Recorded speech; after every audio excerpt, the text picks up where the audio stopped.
बालाघाट की धरती ने आज शिक्षकों का वो ऐतिहासिक मंजर देखा जिसने सत्ता के गलियारों में हलचल पैदा कर दी है। अपनी जायज मांगों और आत्मसम्मान के लिए जिले के हजारों गुरुजनों ने कलम छोड़कर सड़कों पर हुंकार भरी।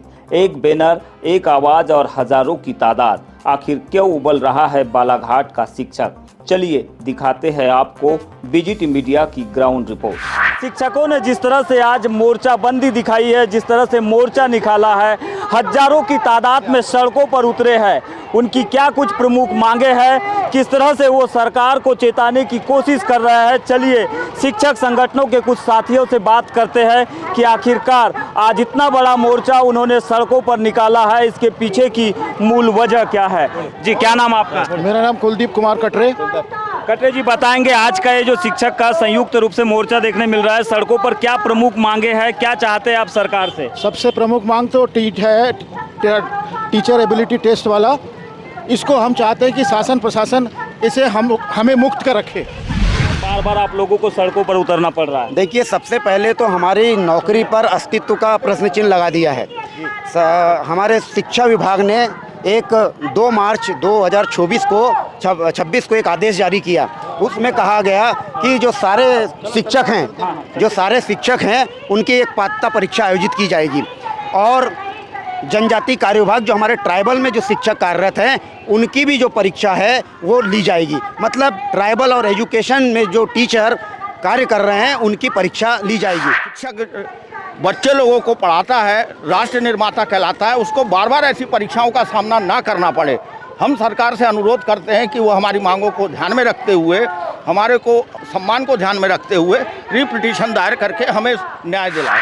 यह केवल भीड़ नहीं, यह आक्रोश का सैलाब है। यह आवाज़ है उस कौम की जो भविष्य को गढ़ती है, लेकिन आज खुद के भविष्य के लिए संघर्षरत है। अध्यापक शिक्षक संयुक्त मोर्चा के आह्वान पर आज बालाघाट का मुन्ना स्टेडियम शिक्षक स्वाभिमान रैली का गवाह बना।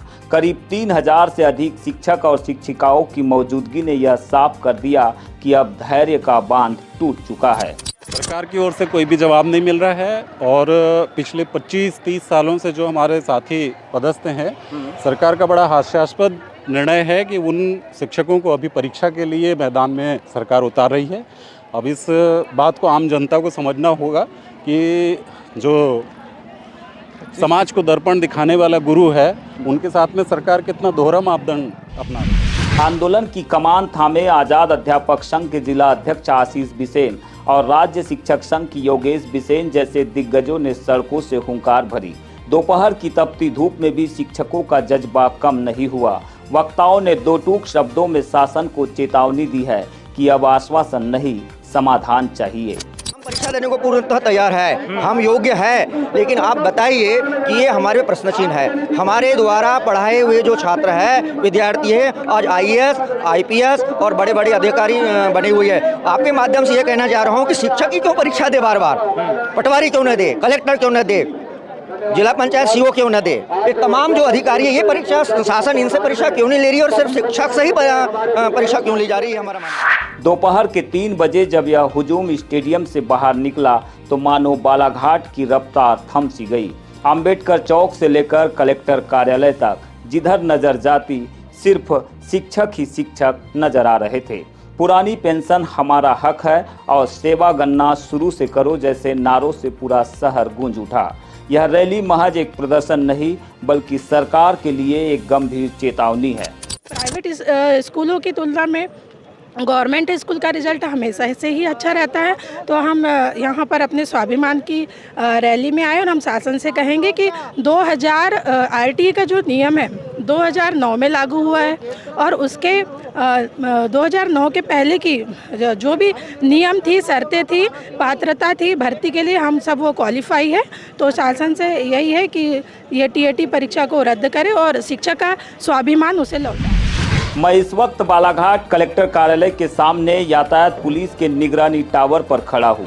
यहाँ का माहौल बता रहा है कि प्रदेश का शिक्षक अब आर पार की लड़ाई के मूड में है।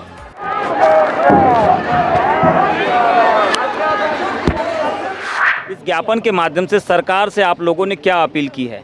हमारी पहली अपील है कि सरकार ने जो टेट परीक्षा के लिए जो आदेश जारी किए हैं वो उसको सबसे पहले निरस्त करे और अपना पक्ष रखने के लिए, जो हमारी नियुक्ति से संबंधित पक्ष रखने के लिए सुप्रीम कोर्ट में रिव्यू पिटीशन दायर करे।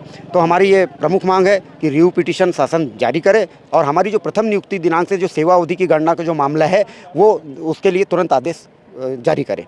हमारी ये प्रमुख मांगे थी और हम पूरे 55 जिलों में इसी मांग को लेकर आज सड़कों पर उतरे थे। ये जो मांगे हैं अगर पूरी नहीं होती है तो अगला कदम क्या होगा? अगले चरण में आप लोगों की क्या भूमिका होगी? सरकार को क्या आप लोगों ने अल्टीमेटम भी देने का प्रयास किया है? हमारे नौकरी पे जब प्रश्न चिन्ह ही लग गया है, हमारी इतनी निरंतर सेवाओं के बावजूद भी हमको परीक्षा देना पड़ेगा, तो हमारा जो समुदाय है वो आक्रोशित है, आंदोलित है। इस जो अध्यापक शिक्षक संयुक्त मोर्चा है उसका आज प्रथम चरण हुआ है शिक्षक स्वाभिमान रैली के रूप में। दूसरा चरण जो है हमारा ब्लॉक स्तर में 11 तारीख को है, वहाँ बैठ के और उसके बाद ज्ञापन देना है और फिर 18 तारीख को प्रदेश स्तरीय धरना प्रदर्शन है, ताकि हम सरकार पे दबाव बनाएं कि आप अपने जो 4 लाख शिक्षक है उसकी चिंता करें और रिव्यू पिटीशन तुरंत अविलंब जारी करें, ताकि हमको सुरक्षित रह सके और हम जो अध्यापन कार्य है वो सुचारू रूप से चला सके। तो शिक्षकों के स्वाभिमान की ये बात है, ये संघर्ष है, ये लड़ाई है और इसी लड़ाई को लेकर आज संयुक्त रूप से सभी शिक्षकों के संगठन एकजुट होकर रैली के माध्यम से कलेक्ट्रेट कार्यालय पहुंचे, जहां उन्होंने सरकार से अपील की है कि उनकी मांगों पर विचार किया जाए। अगर विचार नहीं किया जाता है तो 18 अप्रैल का आंदोलन और भी उग्र होगा। देखना ये होगा कि सरकार इस आंदोलन के आगे झुक पाती है या फिर नहीं। कैमरा पर्सन कमल कोडले के साथ मैं यमलेश वंजारी।